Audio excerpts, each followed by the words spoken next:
Bagaimana jurus Anies untuk menstabilkan harga pangan sekaligus menyejahterakan petani? Merespon hal itu, Anies menawarkan konsep contract farming. Siap, ya Anies. Ya Icur. Terima kasih. Ini sebabnya mengapa kami berpandangan anggaran pemerintah itu tidak dialokasikan untuk membangun food estate, tapi justru untuk contract farming. Ya. Apa artinya contract farming? Contract farming itu bukan mengontrak petani sebagai buruh, bukan. Tapi petani melalui Gapoktan atau melalui koperasinya itu menghasilkan produksi beras, gabah ya.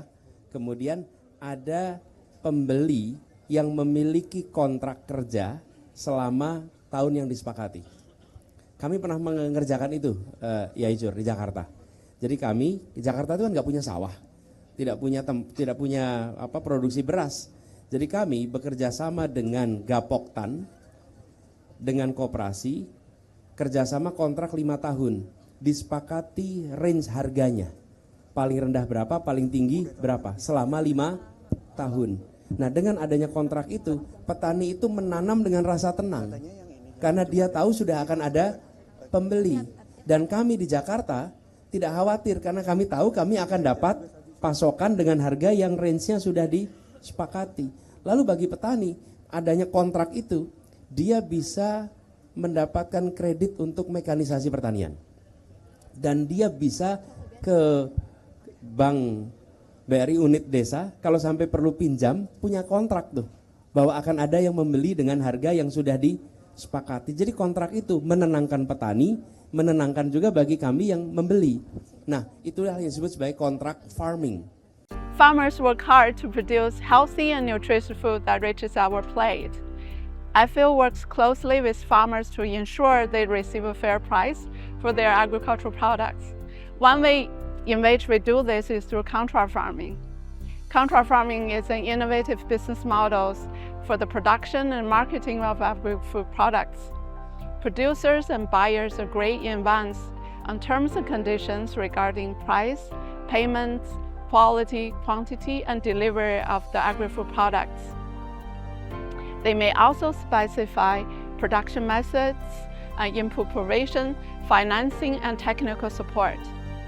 Contract farming can improve producers' access to markets, resources, technologies, and support services. It can also boost agribusiness growth, value chain development, encourage responsible investments, and contribute to sustainable development goals. IFIL's work centers on agribusiness and legal aspects of contract farming, emphasizing a participatory approach and capacity building. We provide training, create knowledge products.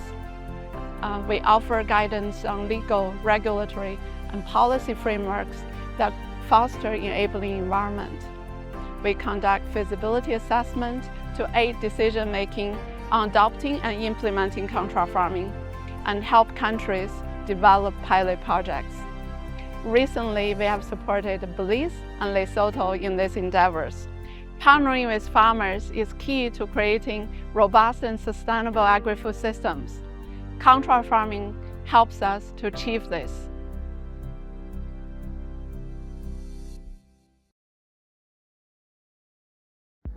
Halo FinFriends, selamat datang di podcast FinAgro dari kelompok 5. Kali ini kita akan membahas mengenai kontrak farming, mulai dari pengertian kontrak farming, mekanisme, manfaat, dan tantangan, dan tentu saja ada membahas mengenai contoh nyata implementasi di Indonesia. Bukan cuma teori, kita juga akan mendengarkan pandangan dari 2 narasumber hebat yang sudah hadir bersama kita. Nah, sebelum kita ngobrol lebih jauh, kenalin dulu aku Alfi yang akan membantu jalannya podcast pada hari ini. Oke, mungkin sebelum masuk ke pertanyaan pertama, boleh nih kenalan dulu sama 2 narasumber kita, mungkin mulai dari Kevin. Halo FinFriend, perkenalkan nama aku Kevin dari mahasiswa Agribisnis 59 IPB University. Senang banget bisa bergabung dan sharing di sini. Halo semuanya, kenalin aku Shita, mahasiswa agribisnis angkatan 59 juga, FEM IPB. Sebelumnya terima kasih telah mengundang saya dan juga Kevin ke podcast ini. Semoga diskusi kita hari ini bisa bermanfaat untuk kalian semua dan juga untuk kita. Oke, sebelumnya aku mau nanya dulu nih kabar dari kalian berdua, mungkin dari Kevin dulu. Oh, kalau dari aku sendiri lagi pusing ya sebelumnya ya karena beberapa kesibukan yang tidak dapat dijelaskan lah di sini. Oke, untuk aku semalam sempat sakit tapi sekarang alhamdulillah baik kan. Oke, mungkin terima kasih juga karena sudah bersedia datang menjadi narasumber untuk episode podcast kali ini. Mungkin kita langsung aja ke pembahasan. Jadi buat Pinterest, pastikan kalian simak sampai habis. Langsung aja kita ke pertanyaan pertama. Oke, jadi di pertanyaan pertama itu mungkin teman-teman belum pada tahu nih apa itu kontrak karya. Mungkin dari Kevin atau Kak Kita bisa dijelaskan. Oke, mungkin dari aku dulu ya. Nah, jadi kontrak farming ini adalah sebuah sistem yang dimana sistem produksi dan pemasaran hasil pertanian yang dibangun atas dasar kesepakatan atau kontrak kerja antara petani sebagai produsen dan pihak pembeli sebagai konsumen yang umumnya perusahaan pengolahan atau pemasaran produk pertanian. Nah, sistem ini tuh melibatkan sebuah sinergi antara petani dan pelaku usaha dengan tujuan menciptakan sebuah hubungan yang saling menguntungkan antara kedua belah pihak gitu, Vi. Oke, makasih kepada Kevin jawabannya. Jadi intinya kontrak farming itu kesepakatan antara petani dan perusahaan dengan tujuan memperoleh keuntungan untuk kedua belah pihak. Oke, mungkin langsung lanjut ke pertanyaan kedua. Untuk sejarahnya sendiri nih, bagaimana sih kontrak farming bisa berkembang di Indonesia? Oke, jadi sebenarnya kontrak farming ini tuh bukan hal yang baru gitu di dunia pertanian. Jadi awal mula kontrak farming ini tuh ada di abad ke-20. Terutama ini tuh ada di negara maju, contohnya tuh di Amerika Serikat dan juga di Eropa. Jadi saat itu tuh negara-negara maju tersebut itu melakukan kontrak kerjasama jangka panjang, khususnya itu perusahaan pengolahan makanan yang melakukan kerjasama dengan para pemasok bahan baku mereka, sehingga mereka itu tujuannya untuk mendapatkan bahan baku yang berkualitas dan juga stabil. Namun untuk di Indonesia sendiri itu kontrak farming itu ada sejak tahun 1970-an, jadi mulai dikenal tahun 1970-an dan awalnya itu di perunggasan, di industri perunggasan. Namun saat ini itu di Indonesia sudah semakin berkembang dan tidak hanya di industri perunggasan, namun berkembang di industri pertanian, perikanan, peternakan seperti itu. Dan penerapannya sekarang itu semakin berkembang karena semakin banyaknya kesadaran para masyarakat, khususnya para petani dan juga para pelaku usaha untuk melakukan kerjasama. Jadi sistem ini memang sudah cukup lama dan meluas ya, dan itu juga sejalan sama kebutuhan pasar yang semakin besar. Oke, baik, next pertanyaannya itu untuk mekanisme atau cara kerja kontrak farming gimana sih? Mungkin bisa dijelaskan dulu.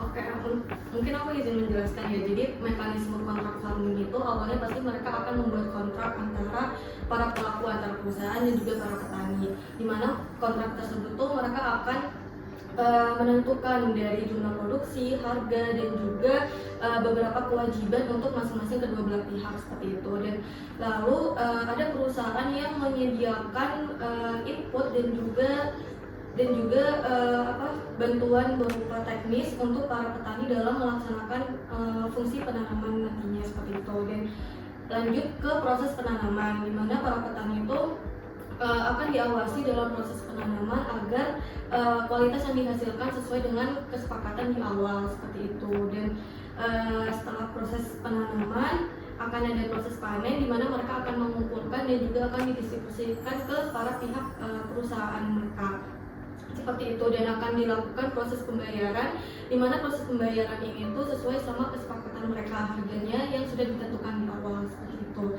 Setelah proses pembayaran, mereka akan ada evaluasi kedua belah pihak dan akan menentukan sebenarnya kontrak farming itu akan berlanjut atau tidak seperti itu. Dan sebenarnya mekanisme ini tuh bisa berbeda-beda tergantung sama jenis produksi, jenis komoditas dan juga kesepakatan antara kedua belah pihak. Namun kurang lebih mekanismenya itu seperti itu.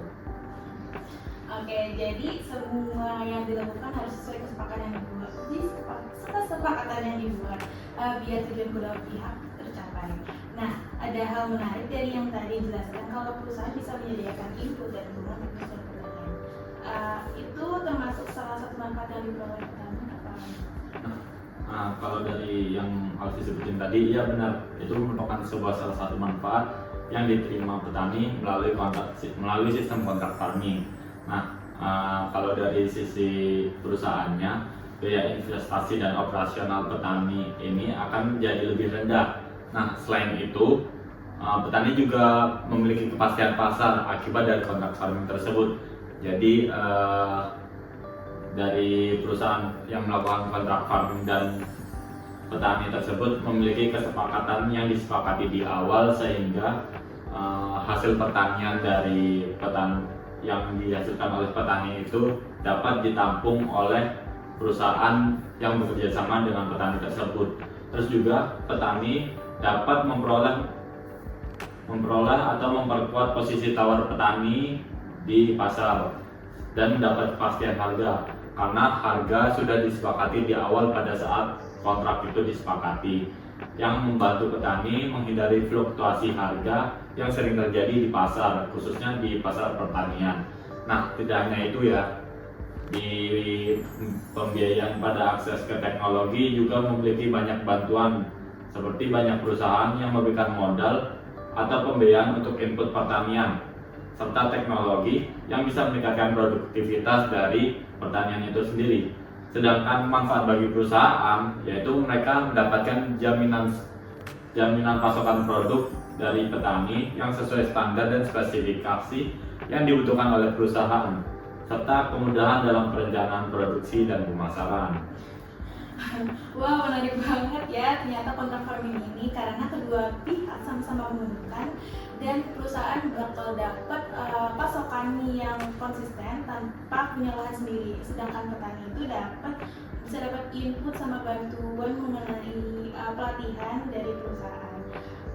Oke, mungkin next pertanyaannya ada gak sih implementasi nyata di Indonesia terkait kontrak farming?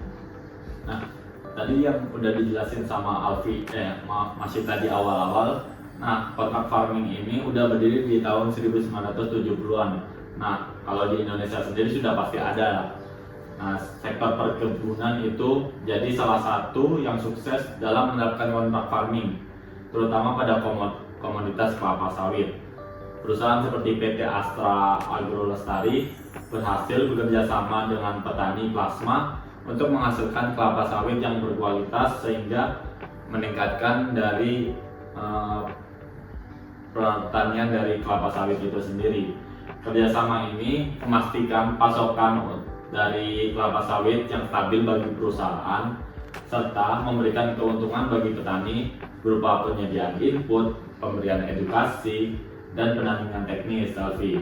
Nah, nggak cuma itu aja, perusahaan juga memberikan apresiasi berupa penghargaan kepada mitra petani terbaik yang memberikan kinerja yang telah dilakukannya.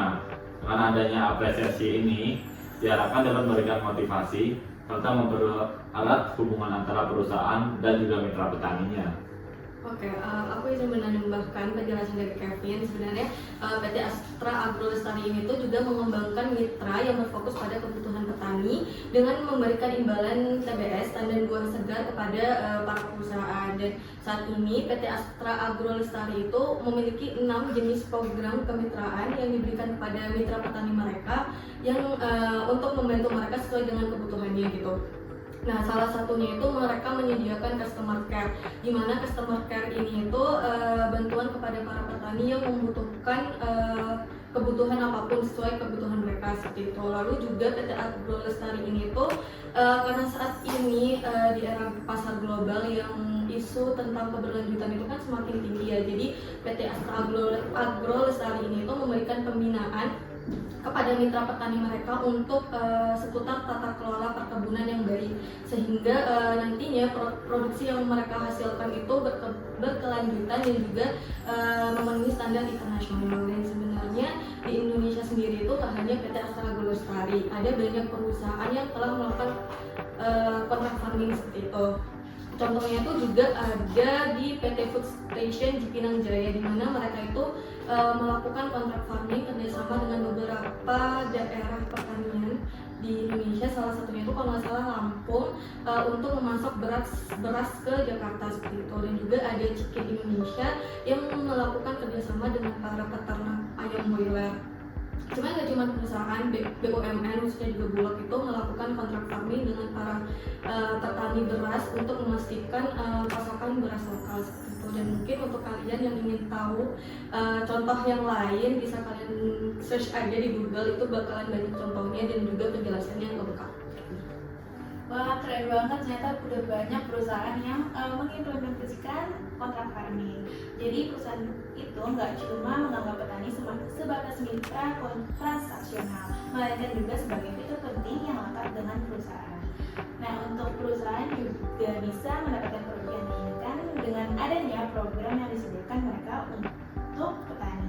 Jadi win-win solution banget nih. Oke, mungkin next pertanyaannya itu ada, kan tadi udah bahas keuntungan dan manfaat dari perusahaan sama petani. Nah, kira-kira ada nggak sih tantangan sama risiko yang dihadapi mereka terkait kontrak farming? Oke, terkait resiko dari kontrak farming ini ya, ininya dari program, pasti setiap program memiliki keuntungan dan juga kelemahan. Nah, untuk tantangan utama sendiri itu pada kontrak farming ini yaitu ketergantungan petani dengan perusahaan atau pembeli. Nah, jika perusahaan itu memiliki sebuah kasus dan menghadapi masalah atau terjadi perselisihan di antara kedua belah pihak, maka petani ini yang paling sangat dirugikan dan bisa terkena dampak berupa kehilangan pembeli dan sumber pendapatannya, karena di kontrak farming yang telah disepakatinya terjadi force majeure sehingga tidak dapat dilaksanakan. Nah, tantangan lainnya yaitu berupa ketidakseimbangan kekuatan tawar, yang dimana biasanya perusahaan memiliki posisi kuat dalam negosiasi sehingga mengakibatkan terjadinya persyaratan kontrak yang memberatkan oleh petani. Selain itu, terdapat resiko produksi yang ditimpakan kepada petani yang disebabkan oleh faktor alam, yaitu berupa serangan hama atau penyakit ataupun bencana alam. Nah, hal ini tentunya akan mempengaruhi kualitas produk dan pasokan sehingga tidak memenuhi standar perusahaan dan menjadikan harga pasar menjadi tidak stabil. Jadi tadi tuh kalau tantangannya lebih ke mengarah ke petani, kalau perusahaan ada nggak? Bisa dibilang seperti itu. Jadi tantangan dan risikonya itu lebih banyak di sisi petani, tapi nggak menutup kemungkinan juga perusahaan juga bisa kena dampak dari kontrak farming tersebut. Seperti contohnya infrastruktur dan manajemen operasional, atau bahkan adanya risiko penjualan kepada pihak lain oleh petani, sehingga perusahaan tidak mendapatkan produk yang sesuai. Itu sih. Oke, nah karena dalam menghadapi tantangan harus dibarengi dengan solusinya nih, gimana sih solusi yang bisa diterapkan perusahaan dan petani sebagai upaya meningkatkan implementasi kontrak farming menjadi lebih sukses?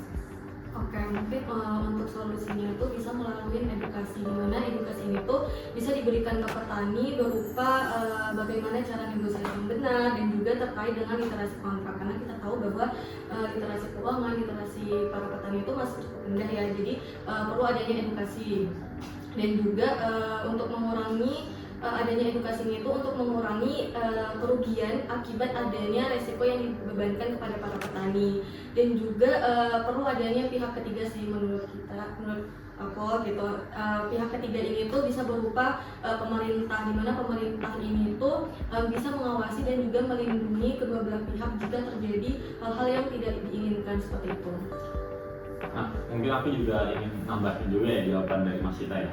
Nah, solusinya kalau dari sisi internal juga bisa melalui penggunaan teknologi dan aplikasi monitoring dari pertanian itu sendiri, dan adanya regulasi kontrak yang adil bagi kedua belah pihak, sehingga kedua belah pihak ini sama-sama diuntungkan sesuai dengan harapan mereka gitu. Keren banget jawabannya. Jadi edukasi petani emang penting banget nih, karena petani nggak hanya tahu soal tanam menanam, melainkan juga tentang hal-hal yang dapat mendorong kinerja petani menjadi lebih baik. Setuju banget sih, dengan adanya pihak ketiga, maka pelaksanaan kontrak farming akan lebih terstruktur karena diawasi oleh instansi atau lembaga ahli yang dapat mengurangi kejadian yang tidak diinginkan. Wah, nggak kerasa nih, kurang lebih 20 menit kita sudah membahas mengenai topik kontrak farming. Tadi banyak tuh poin-poin yang disebutin sama kedua narasumber kita. Di sini aku mau mengucapkan terima kasih kepada kedua narasumber kita, yaitu Kevin dan Cita, atas penjelasannya yang sangat insightful. Mungkin boleh nih kesan-kesan dari kalian menjadi narasumber di podcast kali ini. Oke, aku juga mengucapkan terima kasih juga kepada Finagro dan FinFriends telah diundang dan berkesempatan untuk berbicara sedikit banyak dari kontrak farming ini. Oke, untuk aku sendiri pastinya seru banget. Semoga apa yang kita bahas bermanfaat buat kalian, apalagi kita masuk semester 6 terakhir. Semoga bisa jadi opsi buat kalian bahas ini di skripsi kalian. Ya, seperti itu. Oke, semoga para pendengar bisa mendapatkan wawasan baru mengenai kontrak farming serta dapat membantu FinFriends yang tertarik dengan dunia pertanian atau yang sedang mengembangkan usaha di sektor ini. Mungkin sekian dari aku, Alfi, untuk podcast kali ini. Sampai jumpa di episode berikutnya. Terima kasih.